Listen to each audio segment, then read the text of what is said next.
नमस्ते प्यारे छात्रों। मैं आपका अध्यापक सूर्यवंशी जीआर, मौलाना आज़ाद महाविद्यालय रोज़ाबाग औरंगाबाद।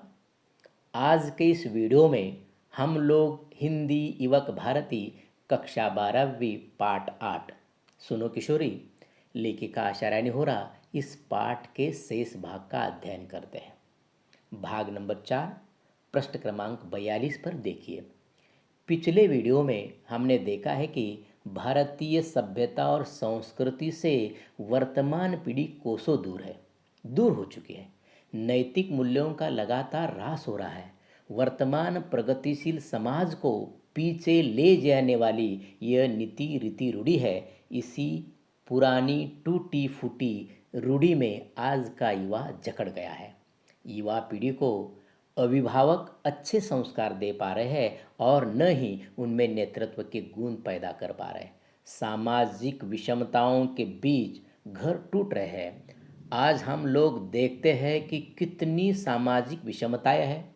इन सामाजिक विषमताओं के कारण बहुत सारे घर भी टूट रहे हैं। पारिवारिक रिश्ते खंडित हो रहे हैं। जो माता पिता दोनों भी नौकरी करते हैं वे अपने बच्चों को पूरा समय नहीं दे पा रहे हैं। यही आज की वास्तविकता है।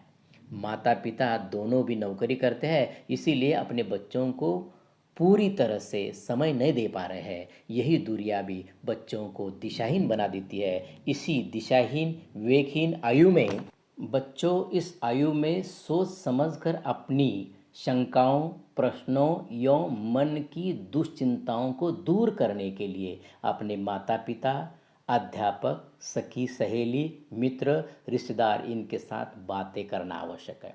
संवाद करना, अपने मन में जो भी है उसे हल्का करने की कोशिश कीजिए। लेखिका अपनी बेटी सुगंधा को यह भी बताती है कि समय के साथ अनुपयोगी हुए मूल्यों को छोड़कर उपयोगी मूल्यों को जोड़ने वाली निरंतर गतिशील धारा परंपरा है जो रूढ़ी की तरह स्थिर नहीं हो सकती। ये बात इस परिच्छेद में लेखिका आशा रानी होरा ने अपनी बेटी सुगंधा को समझाया है। यहाँ तक हमने देखा था। अब अगला परिच्छेद पृष्ठ क्रमांक 42 पर अंतिम परिच्छेद शुरू करते हैं। बच्चों आप अपनी किताब में या स्क्रीन पर देखिए। यही अंतर है दोनों में। रूढ़ी स्थिर है, परंपरा निरंतर गतिशील। एक निरंतर बहता निर्मल प्रवाह जो हर सड़ी गली रूढ़ी को किनारे फेंकता और हर भीतरी बाहरी देसी विदेशी उपयोगी मूल्यों को अपने में समेटता चलता है। इसीलिए मैंने पहले कहा है कि अपने टूटे फूटे मूल्यों को भरसक जोड़कर खड़ा करने से कोई लाभ नहीं। आज नहीं तो कल वे जर्जर मूल्य भरहरा कर गिरेंगे ही। इसी तरह पश्चिमी मूल्य भी जो हमारी धरती के अनुकूल नहीं है, ज्यों के त्यों यहाँ नहीं उगाए जा सकते। उगाएंगे तो वे पौधे फलीभूत नहीं होंगे, होंगे तो जल्दी झड़ जाएंगे। वे फल हमारे किसी काम के नहीं होंगे। मुझे लगता है पत्र का ये अंश आज तुम्हारे लिए कुछ भारी हो गया है। बेहतर है अपनी संस्कृति व परंपरा को ठीक से समझने के लिए फुर्सत के समय इससे संबंधित साहित्य पढ़ना। इसीलिए ये बुनियादी जानकारी हर भारतीय लड़की के लिए ज़रूरी है। इससे वह अपनी धरती, अपनी जड़ों को अच्छी तरह से पहचान सके।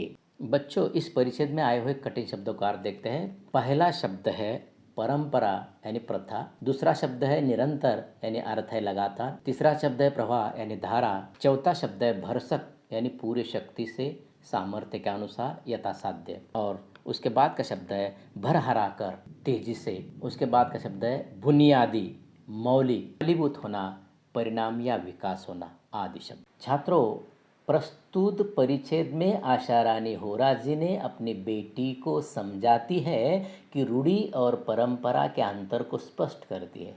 लेखिका यहाँ पर कहती है कि रूढ़ी स्थिर है तो परंपरा निरंतर गतिशील होती है। परंपरा एक निरंतर बहता हुआ निर्मल प्रवाह है जो कालबाह्य रूढ़ी को हटाकर हर भीतरी बाहर देशी विदेशी उपयोगी मूल्यों को साथ लेकर चलता है। इसीलिए मेरे प्यारे छात्रों, हमारे पुराने टूटे फूटे मूल्यों को यथासाध्य स्वीकार करके या स्वीकार करने से लाभ होने के बजाय हानि भी हो सकती है। पुराने मूल्यों को यानी त्यागना या छोड़ना चाहिए और नए मूल्यों का अनुकरण करना चाहिए, उससे हमें लाभ होगा। अगर हम पुराने मूल्यों को ही पकड़ कर रखेंगे तो उससे हानि होना निश्चित है। वे मूल्य एक न एक दिन नष्ट होने वाले हैं। इतना ही नहीं, जो पश्चिमी मूल्य हमारे संस्कृति के लिए, धरती के लिए अनुकूल नहीं है, ऐसे मूल्यों का जैसे का तैसे अनुकरण नहीं करना चाहिए, क्योंकि वे यहाँ उगाए नहीं जा सकते। अगर उगाएंगे तो वे पौधे यहाँ फलीभूत नहीं होंगे, अर्थात उनसे किसी प्रकार का विकास नहीं होगा। अगर वे फलीभूत हो भी गए तो वे जल्दी ही झड़ जाएंगे, नष्ट हो जाएंगे। उनके फल हमारे किसी भी काम के लिए नहीं होंगे। इससे फ़ायदा कम, नुकसान ज़्यादा होगा।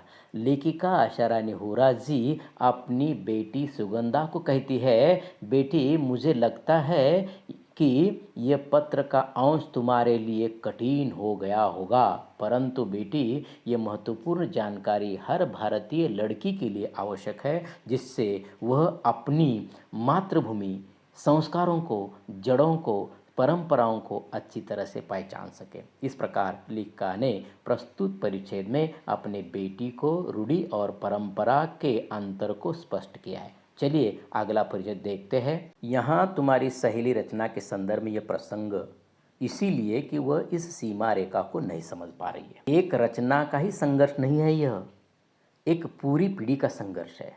नई पीढ़ी पुराने मूल्यों को तो काट फेंकना चाहती है, पर नए मूल्यों के नाम पर केवल पश्चिमी मूल्यों को ही जानती पहचानती है। काहे?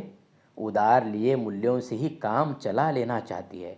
नए मूल्यों के निर्माण का दमखम अभी उसमें नहीं आया है। सुनो, नए मूल्यों का निर्माण करना है तो नए ज्ञान विज्ञान को पहले अपनी धरती पर टिकाना होगा। अपने सामर्थ्य और अपनी सीमाओं में से ही उनकी पगडंडी काटनी होगी। ये पगडंडी काटने का साहस ही पहले जरूरी है। नई चौड़ी राह उसी में से खुलती दिखाई देगी। तुम अपनी सहेली रचना को ये समझाओ कि क्रांति की बड़ी बड़ी बातें करना आसान है, कोई छोटी सी क्रांति कर दिखाना कठिन है, और एक ही झटके में यूं टूट हार कर बैठ जाना तो निहायत मूर्खता है। फिर भी अभी तो वह प्रथम वर्ष की पूर्वार्ध में ही है। अभी से उसे ऐसा कोई कदम नहीं उठाना चाहिए। जरूरी हो तो सोच समझकर वे अपने दोस्ती को आगे बढ़ा सकती है। परिच्छेद में आए हुए कठिन शब्द देखते हैं। पहला शब्द है पगडंडी, पाव से बना हुआ रास्ता। दूसरा शब्द है निहायत, अत्यधिक या पूरी तरह से। बच्चों, इस परिच्छेद में आशा रानी होरा जी ने सुगंधा की सहेली रचना के माध्यम से नई पीढ़ी को मूल्यों के बारे में समझाती है। लेखिका कहती है कि रचना का प्रसंग हमारे मूल्यों, संस्कृति, परंपरा के सीमा रेखा को समझ नहीं पा रहे हैं।